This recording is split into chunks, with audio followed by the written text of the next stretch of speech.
วิทยุกระจายเสียง FM 104.5 เมกะเฮิรตซ์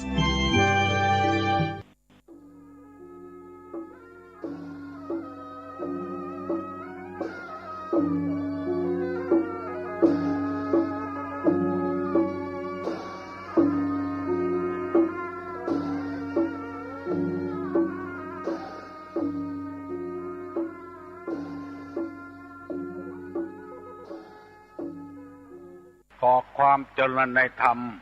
และความผาสุกทางใจจงได้บังเกิดมีกับท่านสาธุชนคนดีผู้เจริญในศีลผู้เจริญในธรรมทุกท่านพร้อมกันนี้ขอยกมือ10 นิ้วกราบอาราธนาเอาคุณพระแก้วเจ้าทั้ง3ประการคุณพระพุทธพระธรรมพระสงฆ์คุณพ่อคุณแม่คุณครูบาอาจารย์ผู้ประสิทธิ์ประสาทวิชาความรู้เสื้อบ้านเสื้อเมืองเสื้อวัดเสื้อวาพระสยามเทวาธิราชสิ่งศักดิ์สิทธิ์ทั้งหลายอันมีพระบรมธาตุเจ้าดอยสุเทพและครูบาเจ้าศรีวิจัยนักบุญแห่งล้านนาไทยเป็นต้นขอกราบรัตนาและเชิญชวนมาปกปักรักษาพ่อแม่พี่น้องลูกเต้าหลานเหลนวงศาคณาญาติทั้งญาติสายโลหิตเจนพ่อเจนแม่มาและญาติธรรมพี่น้องที่เป็นสายธรรมะด้วยกันขอได้มาปกปักรักษาท่านทั้งหลายเพื่อเจริญด้วยอายุวรรณะสุขภละหิมาก้าขึ้นมีโชคมีลาภปรารถนาอันใดขอให้สมดังคำปรารถนาทุกประการก่อนที่จะได้เดิมเนินรายการต่อไปขอเชิญมวลศรัทธานาบุญลูกศิษย์ลูกหาทั้งหลายปากันไหว้พระเพื่อให้เกิดเป็นความสิริมงคลกับตัวกับครอบครัวต่อไปประนมมือขึ้นเน้อบ่ต้องจุดธูปจุดเทียนก็ได้ว่าตามตุลุงเน้ออะระหังสัมมาสัมพุทโธภควาพุทธังภวันตังอภิวาเทมิกราบสวากขาโตภควตาธัมโมธัมมังนะมัสสามิกราบสุปฏิปันโนภควโตสาวกสังโฆสังฆังนะมามิกราบท่านธรรมยังพุทธัสสะภะคะวะโตบุพาภะคะนะมะกะลังกะโลมะเสนะโมตัสสะภะคะวะโตอะระหะโตสัมมาสัมพุทธัสสะนะโมตัสสะภะคะวะโตอะระหะโตสัมมาสัมพุทธัสสะนะโมตัสสะภะคะวะโตอะระหะโตสัมมาสัมพุทธัสสะพุทธังสรณังกัจฉามิธัมมังสรณังกัจฉามิสังฆังสรณังกัจฉามิตุติยัมปิพุทธังสรณังกัจฉามิตุติยัมปิธัมมังสรณังกัจฉามิตุติยัมปิสังฆังสรณังกัจฉามิตติยัมปิพุทธังสรณังกัจฉามิตติยัมปิธัมมังสรณังกัจฉามิตติยัมปิสังฆังสรณังกัจฉามิอิติปิโสภะคะวาอะระหังสัมมาสัมพุทโธวิชชาจรณะสัมปันโนสุขโตโลกาวิทูอนุตตะโลปุริสะธัมมะสาละถิสัทธาเทวะมนุษย์สานังพุทโธภควติสวากขาโตภควตาธัมโมสันติทิโก อากาลิโกเอหิปัสสิโกโอปนะยิโกปัจจัตตังเวทิตตโพวินโยหิติสุปฏิปันโนภคะวะโตสาวกสังโฆอุจุปฏิปันโน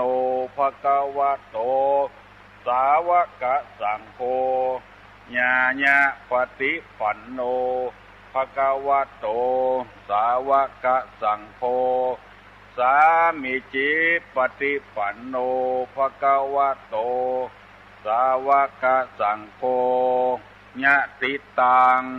จัตตาลิปุริสายุคานิอัฏฐาปุริสาปุคลาเอสะภะคะวะโตสาวกสังโฆอาหุไนโยปาหุไนโยทักขิไนโยอัญจลีกาลนิโยอนุตตรังปุญญเขตังโลกัสสติกราบหนึ่งกราบสองกราบสามมาแล้วเนื้อพ่อออกแม่ออกศรัทธานาบุญทั้งหลายมาแล้วเอาอย่างมาเสียงก้องเสียงกองเสียงมองต่ำเข้าเสียงตุเจ้าเทศนาธรรมมาแล้วมาถึงบ้านมาถึงหอถึงเฮือนมาถึงที่นอนมาถึงในครัวเฮือนมาถึงที่อยู่ที่กินมาถึงในรถที่กำลังขับมาถึงกุฏิกุฏางที่ท่านทั้งหลายเปิดวิทยุรับฟังอยู่เวลานี้เมื่อเจ้าทุกเจ้า6 โมงถึง7 โมงตุลงได้มีโอกาสมาปะมาพบเอาธรรมะมาฝากคือท่านและกินธรรมะมีวิตามินเพราะว่าได้กินธรรมะคือพี่น้องทั้งหลายได้อาบน้ำฟังธรรมบุญเกิดจากการฮือตานรักษาศีลและภาวนาแถมอันหนึ่งเรียกว่าธรรมัสสวนาไมยบุญสำเร็จด้วยการฟังธรรม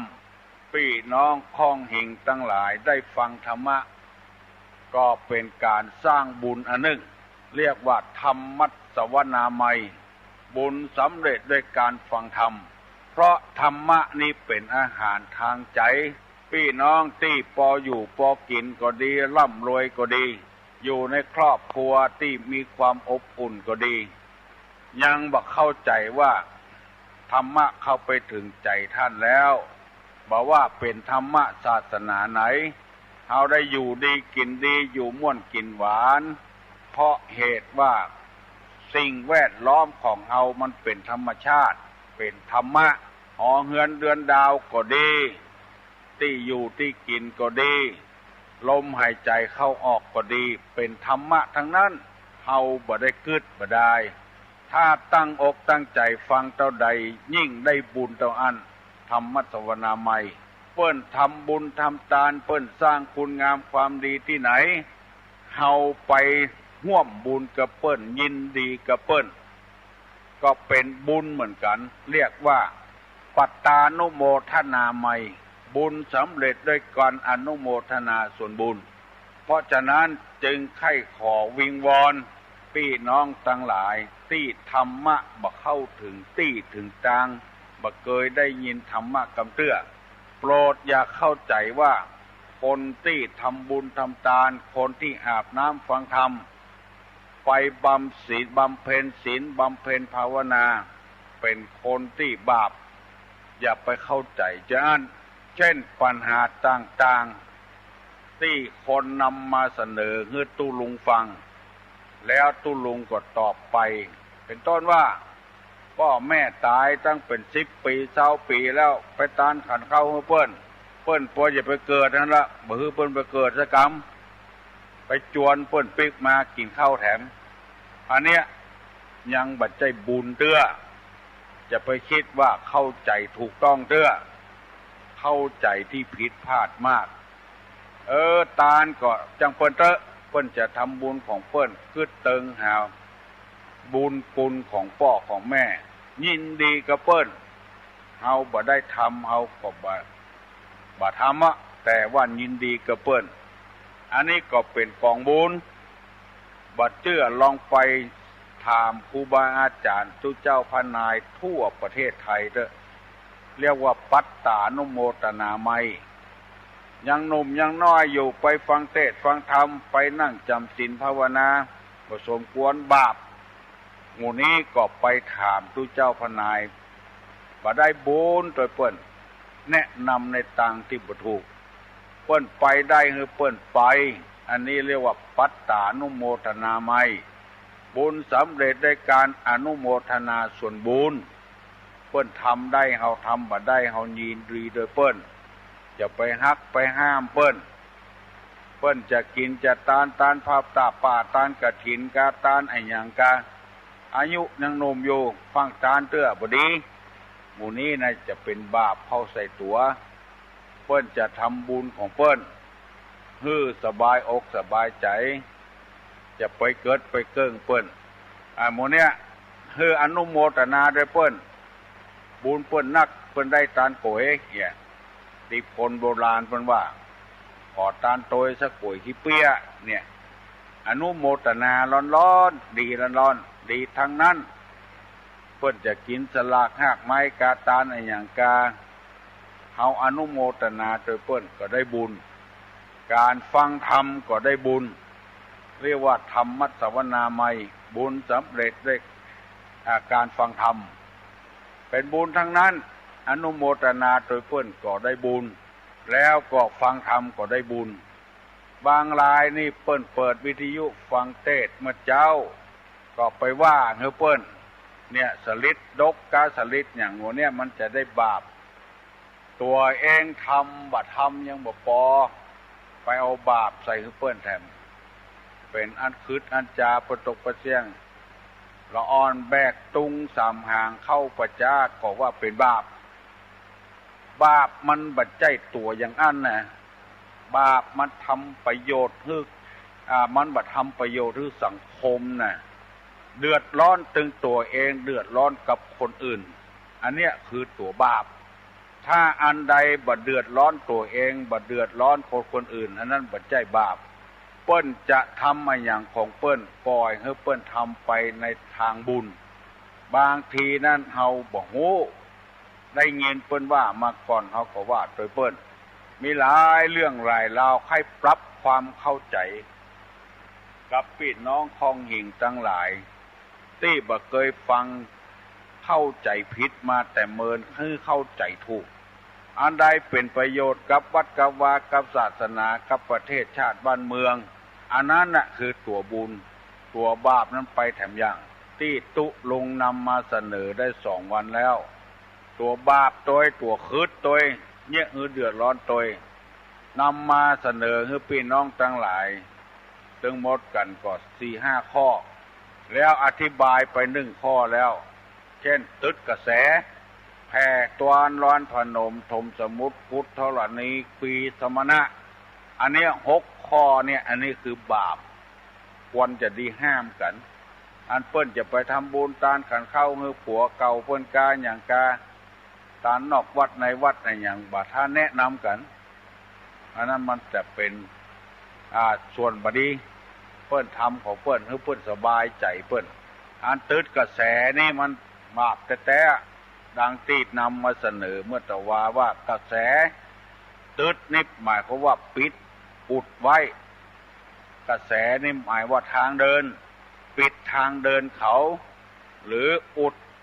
ปิดทางน้ำเขาน้ำที่มันไหลตามธรรมชาติเนี่ยไปตืดเอาเข้าไปเป็นของตัวให้หมดไปปิดเป็นของตัวให้หมดบ่ฮือมันไหลล่องไปเป็นของเปิ้นมันบัดใจของไผศาลานาลีวิถีคีรีคงคาศาลาคงคานาลีศาลาคงคา คีรีวิถีโมนี้มันปัจจัยของไผจะไปตึดเอาเป็นของตัวได้อย่างเพิ่นเป็นศาลาหิมตางเนี่ยย้ายครอบย้ายครัวปากันไปอยู่เต็มมันเนี่ยหมดไผจะไปพักก็พักมาได้อันเนี้ยคืดไปตึดหนทางเพิ่นคงคาคือโต๊ดตึดแม่น้ำเนี่ยไปปิดแม่น้ำตึงแม่เอาเป็นของตัวเนี่ยหมดเดือดร้อนอย่างที่เฮาได้ยินข่าวมาว่าไปกั้งเอาแม่น้ำเข้าไปสู่ให้สู่นาสู่บ้านสู่จองเฉพาะในตำบลอำเภอต่างๆแต่ว่าน้ำท่วมบ้านท่วมเมืองเดือดร้อนยิ่งกว่าบ้านตัวเก่าก่อนอันนี้จังพิษกันเป็นครั้งเป็นคราวท่านเปิ้นจะทำวิธีทำไมก็บ่พอใจและเดือดร้อนกันประท้วงกันพอไปตืดน้ำแล้วก็คีรีนั่นก็คือดอยไปเพลต้นไม้ต้นตอกเผาไม้เผาตอกเอามาปลูกมาฝังน้ำท่วมพี่น้อง10 ชาวบ้านอันนี้เนี่ยวิถีถนนคงคาแม่น้ำศาลาคือที่อยู่ที่อาศัยที่พักผ่อนคนแล้วก็คีรีคือดอยไปตัดไม้ตัดตอกอย่างน้ำท่วมน้ำทุเมื่อระหว่างแล้วเนี่ยคือทั้งนั้นอันนี้เรียกว่าตึดกระแสคือทางเดินของเปิ้นจะหิจะหาเปิ้นจะกล้าจะขายไปตัดไปบันเปิ้นจะได้เงินเปิ้นมือเปิ้นได้เงินสักกำตายบอกว่าพริกกับเผือก็มีนักต่อนักแล้วกบว่าก็ได้ยินข่าวแรงงานต่างชาติเข้ามาขายแรงงานบ้านเฮาบ่ฮู้ว่าไผเป็นไผบ่ว่าไปปล้นไปฆ่าป้อของสารวัตรตำรวจจับได้ไปพอในทีวีโอ้ซ้อมอย่างเปิ้นซ้อมตีกระสอบทรายนี่เมียเหลี่ยเรียกหมดอันเนี้ยไปคัดจังหวะไปทำลายหนทางเดินของคนอยู่บ่ได้เงินก็บ่ได้ยังบ่พอถูกซ้อมถูกตีด้วยแถมเพราะบ่ได้รับธรรมะธรรมโมวันนี้จะได้นำเอากรรมที่ว่าแพร่ตวานมาเสนอเฮือตั้นผู้ฟังทั้งหลายได้รับฟังแถมเด้อคำว่าแพร่นี่ก็เป็นที่ฮู้กันทั่วไปแพร่อำนาจแพร่วาสนาแม่ออกไปตวานนี่ก็หมายถึงทวารนี่ก็คือประตูทวารของคนนี้มีกายะตวารวจีตวารมโนตวาตัวเลวจีตัวเลมโนตัวเลทวารปากทวารเบาทวารนักคือตี้ขี้ตี้เยี่ยวทวารนักก็ตี้ขี้ที่บาดาตี้เบาก็คือตี้เยี่ยวอันนี้เป็นทวารกรรมแต่นี่ทวารนี่คนเมืองเขาว่าตวานตะวานคนไทยเปิ้นว่าทวารตัวเลน่ะทวารนั่นเองปูจานบางบ้านตุดลุงไปได้ยินเขาใส่อ่านตัวหนังสือเวลาสุมากวตาน่ะกาญะทวาเลวจีทวาเลมโนทวาเลมันบ่ถูกแต่เปิ้นว่าตัวเลกาญะตัวเลวจีตัวเลมโนตัวเลเปิ้นว่าตัวตะวาไม่ใช่ว่าทวาเลไม่ใช่ใครเคยได้โอกาสเว้นตาฟังเนอะตุลุงจัดนำมาเสนอไม่ใช่สอนตักเตือนกันมันบ่เข้ากับกำเมืองกาญะทวาเลวจีทวาเลมโนทวาเลมันบ่ถูกถ้าใครถูกว่ากาญะตัวเลวจีตัวเลมโนตัวเลแผ่งูตวานแผ่รูตวานแผ่ประตูแผ่อำนาจอันนี้หมายความว่าขยายประตูคือมันกว้างย้ายประตูคือมันกว้างอันนี้โบราณเปิ้นว่าถ้ามันบัดจำเป็นบัดถ้าขยายมันคำว่าแผ่นี่ก็คือขยายอยู่อย่างอั้นปล่อยมันอยู่อย่างอั้นเช่นพ่อเช่นแม่เฮาถ้ามันมีความจำเป็นก็พ ขยายออกได้กรรมโบราณเพิ่นยังบอกว่านิมนต์ตุเจ้ามา4 ตนแปลงสตวง4 อันแล้วนิมนต์ตุเจ้ามาถอนถอนประตูเขาจะย้ายตะวันตกกันจะย้ายตะวันออกกันถอนแล้วก็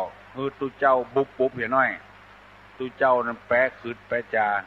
แล้วเขาก็ก้อยเขาก็ก้อยปลากันลื้อถอนแล้วก็เพื่อว่ารถมันจะเข้าได้การรถ10 ล้อการรถ6 ล้อ5 ล้อนี่กาอันนี้เรียกว่าแพร่ตวานแพร่ทวารขยายประตูบ้านประตูหัวเพิ่นว่ามันบ่ดีมันคืดอันนี้ก็คือหมายความว่าเฮามีอาชีพค้าขาย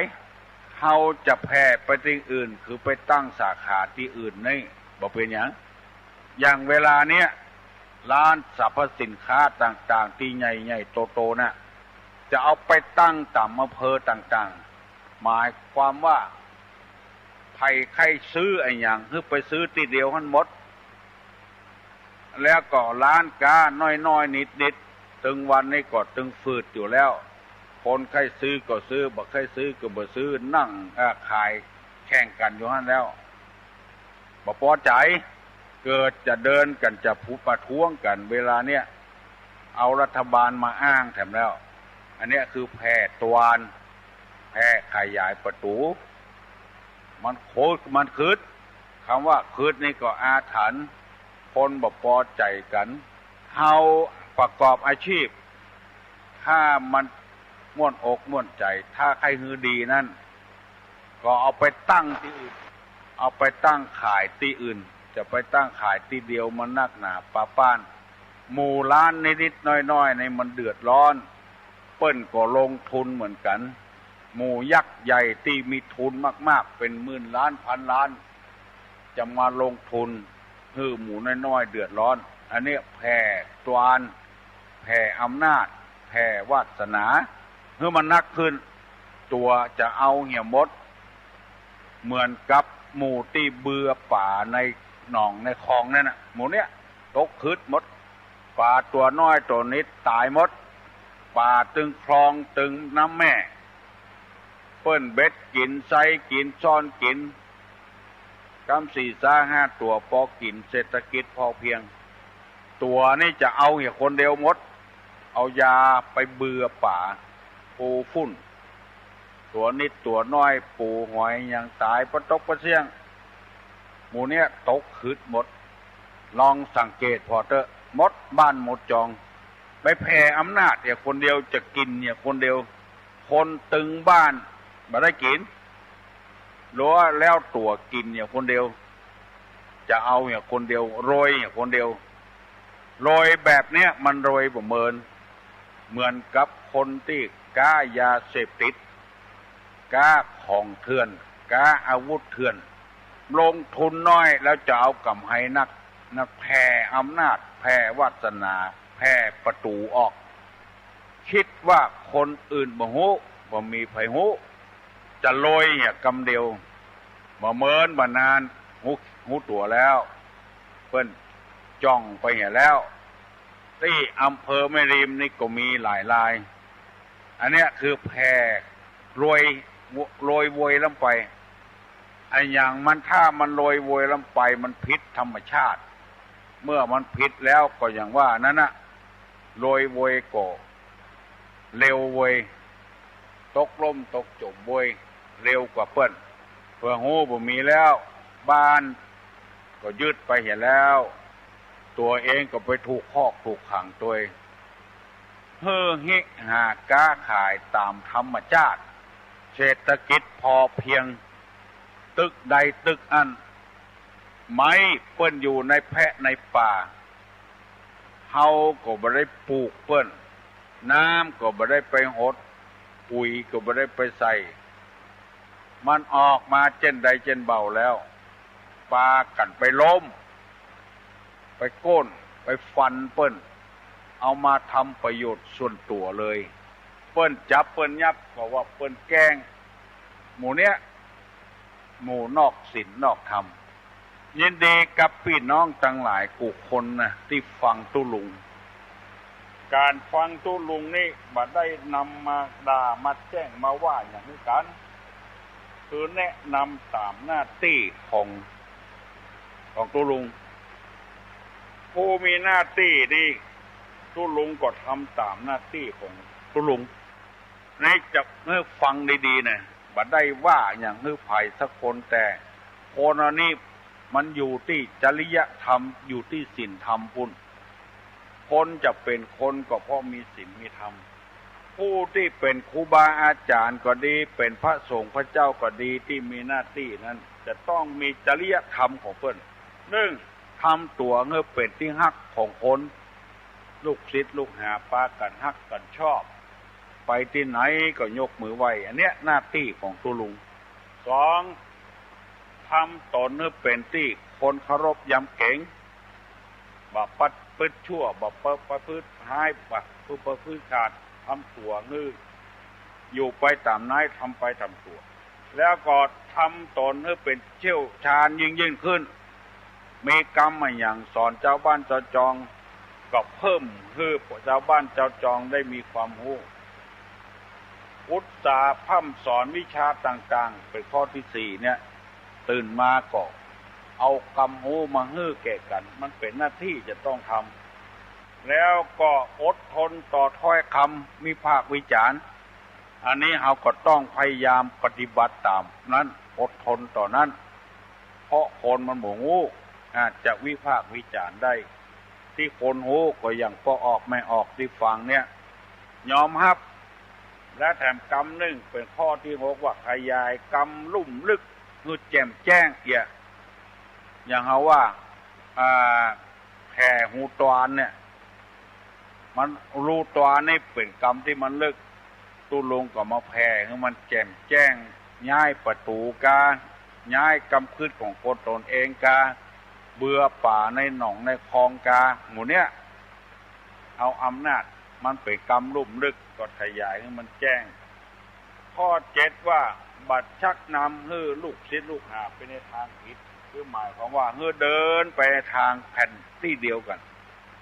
มันเป็นหน้าที่ที่จะต้องทำหมู่นี้เป็นต้นเพราะฉะนั้นตุลุงจึงนำมาเสนอให้พี่น้องทั้งหลายได้ฟังกูเจ้ากรรมว่าแผ่ตอนนี้ก็เข้าใจกันแล้วเนาะขยายประตูแผ่อำนาจของตัวเองอำนาจของตัวเองอย่างที่จริยธรรมอย่างต่างๆเปิ้นกำหนดกฎเกณฑ์ไว้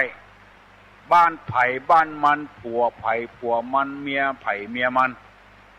คือดูแลของไผ่ของมันเฮาจะไปก้าวไก่เอาเมียเปิ้นมาเป็นเมียตัวอันเนี้ยแผ่อำนาจละหันผัวเปิ้นเป็นพักเป็นป่าเป็นไม้เป็นอะไรอย่างพยมดตัวเองนี่จะครองเนี่ยคนเดียวผัวเปิ้นก็มีอยู่แล้วถึงจะมีบุญวาสนาน้อยก็ตามก็ชื่อว่าเป็นผัวอยู่แล้วเปิ้นมีเมียอยู่แล้วเปิ้นมีเมียอยู่แล้วเฮาเป็นมาเนี่ยไม่ยิงจะเอาผัวเปิ้นมาเป็นเมียตัวแถมเป็นผัวเปิ้นมาเป็นผัวตัวแถมผัวตัวก็มียังบอกพอเอาผัวเปิ้นมาเป็นผัวตัวแถมจะไปคิดว่ามันม่วนมันเก่งนะจะไปคิดว่านะคือระวังแต่อันเนี้ยคืดใหญ่สักวันหนึ่งพอด้วงอยู่ในไม้มันนกบะแห่ยังซับมากินจนได้ซับพกเอาหูเขาฟังก็ด้วงดินโคตรกัดแล้วก็คำเดียวซ้ำละลบคำเดียวก็ซับมากินละจะไปคิดว่าตัวเก่งนะผัวเปิ้นก็มีแล้วเอาเมียตัวก็มีอยู่แล้วเอาเมียเปิ้นมาเป็นเมียตัวแถมเอาผัวเปิ้นมาเป็นผัวตัวแถมจะไปคิดว่ามันง่ายๆนะมันลำบากเนอะพี่น้องทั้งหลายขอให้ฟังเนี่ยก่อนเนอะอันเนี้ยคือแผ่ตวานแผ่อำนาจแผ่วาสนาตุลงได้นำมาเสนอให้พี่น้องทั้งหลายได้ฟังเป็นที่ละเมาเอาใจเนี่ยไผก็หลายคนก็ว่าตุลุงนำมาเสนอนี่ถูกต้องเพ อให้พยายามเนอะไผ่ที่ยังเหมือนเนี้ยเตื้อก็จะไปเนี้ยจะไปทำเนอะไผ่ที่ทำไปแล้วพยายามยั้งเห็นเนอะตกคืดเนอะสักวันจะหูเรื่องหูราวว่าอะไรคืออะไรเพราะตุลุงมีหน้าที่อย่างนี้ประเดี๋ยวนี้6 โมงเกินป่ายแล้วเนอะไผ่ที่ยังเหมือนลูกคือลูกเห็นเนอะคือลูกเห็นเนอะลูกเจ้าเมื่อตะวานี้มีการปฏิบัติธรรมที่ศาลาบุญญาภรณ์วัดโสภณารามตุลุงได้ประกาศว่าวันเสาร์ที่2ของเดือนบอกว่าจะเป็นเดือนไอ้หยังเราต้องนัดหมายกันไว้อย่างเงี้ยบ่ต้องออกบัตรเจิญอย่างใครหูเฮอปากันมาฟังใครหูเฮอถามเฮองามเฮอตอบปรากฏว่ามีปอออกไม่ออกมาร่วมกันแต่ว่านี่ประมาณสัก40 กว่าคนก็พอใจละมากวงมาไก่กันจัดหลายจัดนักเข้าคิดว่าเดือนหน้าเนี่ยเดือนสิงหาเนี่ยจะมีนักกว่าเก่าทางวัดก็อดสาพยายามหาเข้าป่าอาหารมาพอกไว้2 ชั่วโมงมาได้พอออกไม่ออกบัดถ้าทุกอกทุกใจอย่างมาฟังเถอะบางรายนี่เป็นกบเข้าเฝ้าเกาดอกบัวมีเกสรแม่เพิ่งแมงผู้เอาไปกินให้หมดกบเท่าเฝ้าอยู่หั่นมาได้มาเบามาได้ฮับป่าอาหารอย่างสักอย่างคืออยู่ใกล้ๆเนี่ยก็มาสกรรมค้นไก่มาเนอะเมื่อตะวานี่นะแผ่วไม่เหี้ยคุณในหัวในเวียงก็มา40 กว่าคนแล้วสตางกุ้มกับโลดแถวกระปอแล้วบักต้องคิดใจว่าจะต้องเอามาหอมเป็นกาดกันเทศกันทำอย่างขอขึ้นปากันมาฮัลโหลฮะโอ้มาได้ยินนะเว้ยก้อยไปก้อยแล้วจ้ะได้ยินละฮะแล้วได้ยินละโอ้ดีนักฮะดีนักเจ้าติ๊กตุลุงบรรยายธรรมเนี่ยเจ้าโอ้ดีสองคนเหลือเขาฮะม่อนเหลือ9 ก่อนอันเนี้ยถึงว่านะใครยายกำลุ่มลึกเนาะโอ้ปะเป็นหยัง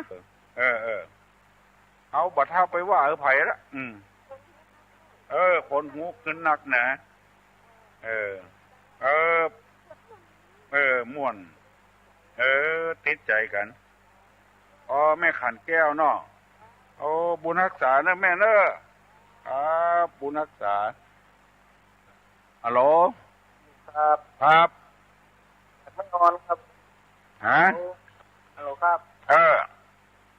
ขอกำลังใจที่ลุงจัดรายการไปเมินๆนะครับบ่เป็นอย่างเนอะผมสภาพร่างกายแข็งแรงเนอะเจริญพรเนอะครับบุญรักษายินดีเนอะปัญหาแค่2 ข้อครับถาม2 ข้อได้ปัญหาเล่นๆเนาะถามว่าจะได้หางวันตัวหัวอยู่ตั้งกลางครับหางวันตัวหัวอยู่ตั้งกลางครับคืออะไรอย่างเนาะครับคนอื่นตอบที่ตีนยันฝาอ้าปากกินคนครับ4 ตีนยันขาอ้าปากกินคนครับกำเดจะถามเนาะครับไปตอบได้ตอบมาเนอะ4 ตีนยันขาอ้าปากกินคนตาหางปั้นตัวหัวอยู่ตั้งกลางประเดี๋ยวนี้ขออนุโมทนากับเจ้าภาพที่นำจตุปัจจัยมาถวายแต่ว่าเอาเป็นกองทุนลงศพเนอะฮัลโหลภาษาเจ้าลุงเจ้าถ้าเข้าพรรษาแล้วคุณลุงจะออกอาการดึกถึงวันออกเลยเนอะออกเลยเจ้าฟังถึงวันเนอะยังกับอันแม่นั่นพูดแต่ว่าเรื่องไปวัดเป็นร้านนะข้าเจ้าไปนะมีคนอื่นว่าวัดของข้าเจ้าเขาข้าเจ้าไปวัด1 วันแล้วก็คนอื่นก็ว่าวัดของข้าเจ้าเขาอีกแล้วไปที่ไหนไอ้วัดเนาะไปวัดยังเจ้าไปทุกวันเนี่ยไปวัดติดไม่ออกอยู่เจ้าไปถึงวันไปแบบว่า ทำอาหารทำอย่างอ่ะเอาไปถวายทุกเจ้าเจ้าถ้าเจ้าบอกไปก็เพื่อแฟนไปอ่ะแล้วเปิ้นว่าเป็นแล้วขอคนอื่นก็ว่าหรอเป็นวัดของเจ้าเขา2 คนปล่อยเปิ้นว่าเตอะเปิ้นอย่างกับแม่ที่อู้แต่ว่าเขาหนูทุกข่าวเปิ้นก็ว่าเขาเป็นซาลาเปาเนี่ยเจ้าว่าแม่ได้อู้ถูกใจเจ้าเนาะแต่ว่านะแล้วเจ้ามาได้ยินตุ้ลุงอธิบายให้เจ้าก็สบายใจเนาะจำเตือเจ้าก็อึดอัดเหมือนกันนะที่เจ้าได้ยินคำนะบัดถ้าไปฟังเขาเจ้าแล้วจะบอกฟังแล้วเจ้าฟังตุ้ลุงนี่สบายใจฟังตุ้ลุงก็เจ้าไม่ออกได้ยินคำบอกเก่าเพิ่นว่าก็หมาขี้เห่านี่มันถึงบ่ครบ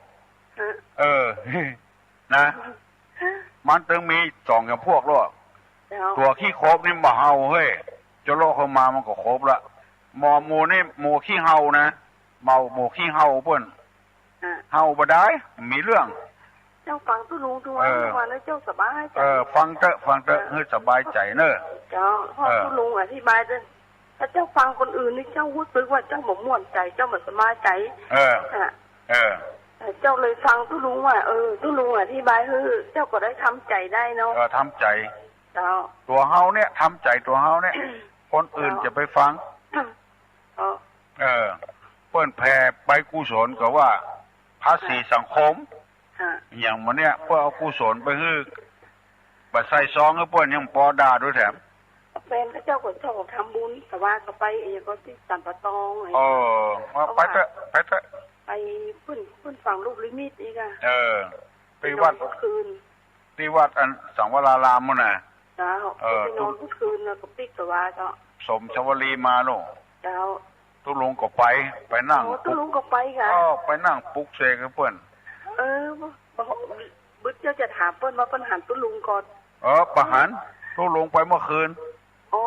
ไปคืนวันแรกละเปิ้นไปนอนพุ่นนะไปคืนแรกแล้วนะอันกะเจ้าต้องถามเปิ้นไปแต่บอกจะฮู้จักบ่ฮู้เนาะเปิ้นก็อยากให้หันนะเปิ้นก็ใครหันตุ้ลุงเหมือนกันน่ะตุ้ลุงไปไผ่หมูจักสักคนน่ะกะมีกับตุ้เจ้าฮู้จักศรัทธาไผ่หมูจักสักคนมาฮู้มันเหมือนเก่าละน่ะกะเมื่อก่อนตุ้ลุงอ้วนน่ะเนาะขอว่าตุ้ลุงจัดรายการเจริญพรเนอะเจริญพรไม่ออกตีอยู่โป่งฟานนะตู้ลุงเอาสตางค์ซื้อสายล้อแล้วเนอะตู้ลุงเอาสตางค์ไปซื้อสายล้อละเมื่อเดี๋ยวนี้เจ้าของสายล้อเปิ้นเอามาส่งแล้วเนอะกำเดียวได้ยินเนอะไม่ออกตีอยู่โป่งฟานสังกะแปงนะฮัลโหลนมัสการครับผมตู้ลุงมันยังก็4 ขายังก็4 ขา4 ขา4 ขาที่ติดยันฝาปากแตกถึงคนนี่กะตอบแล้วกะแบบมีไปตอบด้วยอู้เซลออนแล้วก่อนหางแวดตัวหัวอยู่ตั้งกลางเนาะอย่างปะหางแวดตัวหัวอยู่ตั้งกลางเดี๋ยวก่อนเนอะเดี๋ยวคงจะตอบไปเนอะการละมาสักการแล้วผมเจริญพรเป็นเนาะแม่ออกตีอยู่โป่งฟานนะฟังสะล้อกำเนิดเพื่อนเอามาส่งแล้วนะฮัลโหลนมัสการเจ้าอันนี้โทรมาจากลำปางนะเจ้าท่านลำปางเจ้าลำปางหลวงเจ้าท่านเมื่อวานบัดได้มาแหละบัดยังบัดได้มาเจ้าเดี๋ยวจะไปหาท่านอยู่เจ้าอันนี้อยู่ลำปางหลวงเจ้าลำปางหลวงบัดใจก็ค้าแหละก็ค้ากับลำปางหลวงแล้วเจ้าท่านก็ที่มาหาตุลุงวันนั้นหมอบบัดใจกะบัดใจเจ้านี่อันนี้แถมตีหนึ่งท่านเจ้าอันนี้ส่งการผ้าอาบน้ำฝนนี่มันได้เนี่ยพ่อนะเจ้าได้กะมันตึงได้เขาจะผ่าธนาไอ้อย่างให้เขาผ่าธนาเอาเจ้าทำมาได้20 กว่าปีแล้วเจ้าปรารถนาสิ่งใดจะได้สิ่งนั้นตามใจชอบก็มีผ้านุ่งจะมีผ้านุ่งเจ้าจะแง่ต่อไปเจ้าเพราะว่าทุกพ่อนี่ก็จะมาหาอยู่นะเจ้ามากะมันมี3 วันเนี่ยไม่ได้อยู่นะ เจ้าวันจันทร์วันพุธวันศุกร์อันนัดวันที่มาดีกว่าเจ้าท่านวันเสาร์วันอาทิตย์หน้าได้อยู่กับเจ้าวันเสาร์วันอาทิตย์นี่อยู่วันอังคารวันพัดวันเสาร์วันอาทิตย์อยู่วันเสาร์วันอังคารมันถ้า3 วันนี่ปัทมาจันทร์พุธศุกร์นี่นะเจ้ามากับบ่ป้าตุลุงจะเสียเวลาเจ้าอีเข้าแล้วยังลำปางยังเจ้าในมัสการได้เจ้าท่านหายวันหายคืนเจ้าท่านบุญรักษาเนอเจ้าไม่ออกตีอยู่ปุ่งกอันนะฟังสะล้อเนอะเพิ่นจะฟังไปอะฟังเฮ้ได้ยินบ่ได้ฮัลโหลสวัสดีเจ้าสวัสดีมัสการเจ้าเจ้าขอถามนะเจ้าถามอย่างฮะถามว่าขอบคุณเปิ้นว่านะคุณละอ่อนหนุ่มจานตุงบ่ได้กะเจ้ามาเป็นหยังตานเตอะมันกรรมมันเคาะมันคับกันบ่ได้ว่าตานตุงใจไหวตานบอกไฟใจขึ้นมันกรรมมันคับกันบ่ได้บ่เป็นหยังเจ้าตานตุงใจไหวตานบอกไฟใจขึ้นนี่นะกรรมมันว่าเล่นกันบ่ได้เจ้าบ่เป็นหยังตานเตอะเป็นหยังจะไปฟังกรรมไผสักคนเจ้าแต่ว่าละอ่อนนุ่มก็มาดีจานตุงเนาะบ่เป็นหยังบ่เป็นหยังตานเตอะโอ้นางวิสาขาตานมื้อน้อยๆมาละเจ้าสุชาดาเจ้าบทคนหนุ่มคนน้อยเจ้าอ้าวว่ามีชื่อทหารมาเดียวเจ้าอันนี้เจ้าโทรจากอำเภอสันปะตองนะเจ้าสันปะตองให้กะเจ้าอันนี้ข้างโฮไฟฟ้าเจ้านวดแผนโบราณเนี่ยเจ้านั่นแหละเจ้าดีแต่นอนวดแผนโบราณข้างโรงไฟฟ้าเนาะเจ้าใครรับบริการก็ไปได้เนาะเจ้ายินดีเจ้าขอบคุณเจ้าบุญรักษาเนอะไม่ออกเนอะเจ้าไม่ออกติดฝากสตางค์ตัวเจ้ามานะตู้ลุงเอาไปซื้อสล้อแล้วเนอะกำลัง4ให้พี่น้องทั้งหลายฟังอะโหลนมัสการพระคุณเจ้าพระเจ้ามนทิลาติดมาแล้วเนอะฮะมนทิลามนทิลามาแล้วเนาะเจ้าไปแมงสอนติดมาโอ้ยมาถึงบ่ายโมงเจ้าก็ทำอั้นถามเพื่อนตัวกระมวลดีนะเจ้าได้บุญกันหลายคนถามตัวแทนล่ะเจ้าจะได้แต่ว่าเข้มข้นเนอะเจ้าน่ากะเอาเรื่องนิวรณ์5มาอธิบายแต่ข้อเดียวอีกแท้ตีกองตุ้มสันเพนไม่เหี้ยคนสนใจเนาะท่านเจ้าเนาะใครเปิ้นเข้าใจเนาะเจ้าเสียสตางค์ก็โลดแถวปอละสตางค์เป็นยอดเป็นอะไรอย่างบ่เท่ามาเจ้าเฮาเป็นธรรมทานน่ะเจ้าพยายามรักษานั่นข้างนอกที่2ของเดือนเนาะพยายามรักษาไว้เนาะพยายามได้ว่าขึ้นมากันนั่นเดือนหน้านี่วันที่หยังฮะเดือนหน้าเดือนวันที่2ของเดือนเนาะเจ้าวันเสาร์ที่2ของเดือนเจ้าแล้วก็อันที่ว่าเสาร์หน้าเป็นวันที่5เจ้าวันที่12วันที่12เนาะเดือนกรกฎาเนาะวันแม่12สิงหาเนาะเจ้าเป็นวันแม่พอดีเป็นวันแม่เจ้าคนจะมาได้วะได้ค่ะได้กันเหมือนเดิมนะเหมือนเดิมแล้วเนาะเจ้าแล้วก็วันนี้ก็ขอเชิญชวนกันที่ทำที่จะไปที่วัดทำต่อเนอะมันวัดพระสิงห์นะเจ้าต่างเจ้าวัดพระสิงห์วันนี้แหละเจ้ามาเจ้าเนาะเจ้าที่เอาในเวียงก่อนเนาะแล้วก็ที่2ก็มาหาตู้ลุงกันเนาะเจ้าครับนมัสการเจริญพรเนอะบุญรักษาอันก็ออกไม่ออกที่อยู่ปงฟานอันสังกะแปงนะตู้ลุงเอาสตางค์ไปซื้อสล้อแล้วประเดี๋ยวนี้เปิ้นเอามาส่งแล้วเนอะกำลัง4ให้ฟังอยู่เนอะมีเสียงดีเหมือนเสียงสล้อนี่ฮัลโหลอันเสียงหางปั้นโตไอ้อย่างก็หางปั้นโตแล้วหางปั้นโตโหมีตังกลางหยังน่ะใส่ห้างเจ้าใส่ห้างแหละยศแอลล่ะเจ้าถ้าจะแม่นเนาะเจ้าปะแกนี่หยังเก่งฮะสายห้างเนาะเจ้าหางปั้นโตโหมีตังกลางเจ้าเก่งเนาะไวซาตลุงอีนะเจ้าเจริญพรเนอะเจ้ากินข้าวหรือยังไป ไม่ได้กินเตอรอบินโตจ้ายังโคบะโทเนาะยังกูเนอะเจ้า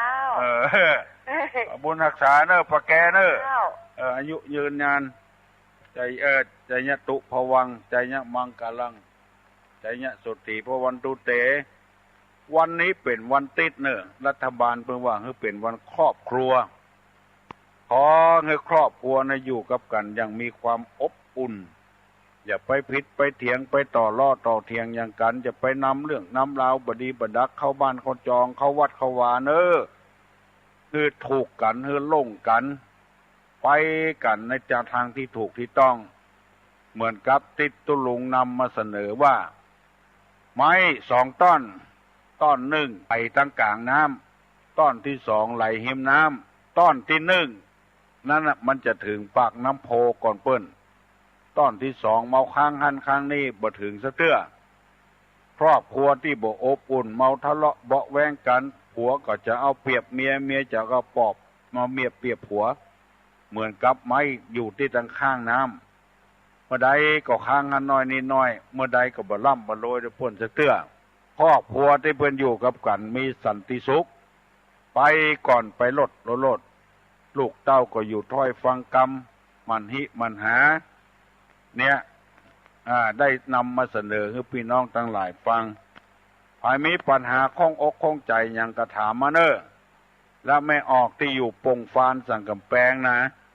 ตุลุงขอนย้ำทำน้อยสตางค์ที่นำมาถวายตุลุงนะเอาไปซื้อเสล้อเพื่อนเอามาส่งให้ขำห้องส่งนี่กำลังสีให้แม่ออกที่2 คนนั้นได้ฟังอยู่แล้วก็ไผก็ฟังตัวและยังมีแถมอยู่เนอะต้องการนั่นก็คือเครื่องคอมพิวเตอร์ทางโรงเรียนเปิ้นมาขอกับตุลุงเปิ้นก็ให้ได้เครื่องคอมพิวเตอร์เก่าแล้วที่มันยังก็จะซ่อมแซมได้เอามาใจเปิ้นก็จะเอาเปิ้นว่าอย่างอันทำยังที่สถานปฏิบัติธรรมบ้านร้องขี้ควายเปิ้นต้องการโต๊ะจะเอาไปวางบาทน้ำมนต์ก็ไปวางที่สักการะบูชาบอกเพิ่นก็ต้องการไผใครบริจาคเอาไปถวายแก่พระพุทธรูปพระเพิ่นว่าประธานพรเพื่อเอาไปตั้งที่กลางเกาะที่บ้านร้องขี้ควายน่ะเจ้าทางกำนันผู้ใหญ่บ้านแล้วก็ทางนายกเพิ่นตุลุงว่าถ้าไผมีจิตศรัทธาใครบริจาคอย่างตู้บริจาคก็ดีอย่างก็ดีเพื่อให้ความร่มเย็นเป็นสุขพระองค์นี้ตุลุงเป็นคนให้เลิกในวันยกขึ้นไปสู่ฐานนะแล้วก็วางศิลาฤกษ์ตุลุงก็ให้เลิกเพิ่นปรากฏว่าเวลาเนี้ยคนไปเอี่ยวกันรถจิ๊บรถเก่งไปเอี่ยวกันไปไหว้เพื่อสักการะบูชาแล้วที่สถานที่หั่นนะอย่าว่าอย่างใดดีฮะบัดใจแนะนำให้กันตกร่มตกโจมนะพ่อหลวงมารายงานว่าคนถ้าอย่าถูกหวยนะเอาทองเอาอย่างมาปิดตำฐานพระเอาเครื่องสักการะบูชามาลองไปเด้อเนาะเอาจะว่าไปก็บ่ดีอวดอุตริมนุสธรรมแต่เหมาะเป็นบาปกับตัวเองก็ออกไม่ออกอย่างเวลานี้อย่างดักไปหาบ่มีไผฟังแล้วก็มาดักเฮ้ยฮัลโหลเอาไปฉากครับอันลุงครับอันที่แต่ว่าที่ติดตายปัญหาที่น้องป๊อปตอบมาที่คนอื่นที่คือคนอื่นเขาตอบนะครับจะให้ตัวลุงตอบโอ้บัดได้ยินทีเฮ้ยหลานเล่นที่ว่าบัจจัยคนบัจจัยทรัพย์บัจจัยบุรุษบัจจัยสตรีนะครับอันนี้ขอเฉลยเนาะ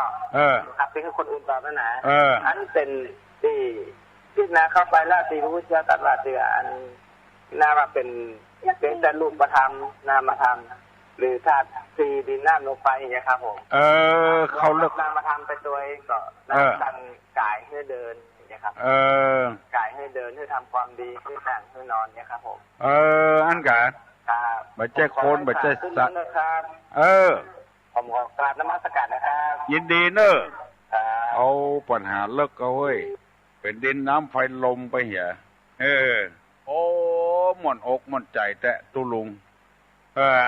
กำสมัยเขาว่าแฟนคับข้างมีคนเข้าใจดีหูดี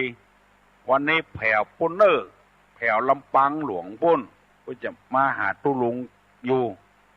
วันใดก็ได้เนอร์เข้าพรรษาแล้วตุลุงก็จะประกาศธรรมะให้พี่น้องทั้งหลายฟังอยู่ตลอดเนอร์บ่ถ้ากลัวพญาติพญามมันหายไปถึงวันมันเข้าใจดีนะอย่างตุลุงอธิบายในวิทยุเนี่ยคนที่ชอบที่หุมก็ฟังกันเข้าใจกันดียกย่องสรรเสริญว่ามันม่วนอกม่วนใจบางคนนี่กำลังแยกการอยู่กำเดียวใครขี้ติ้ววิทยุไปเข้าไปห้องส้วมบุญ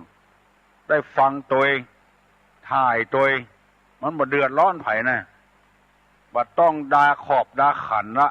เอาดอกใส่ขันเข้ามาวัดมาวาแล้วบ่ต้องนุ่งผ้าขาวห่มผ้าขาวละ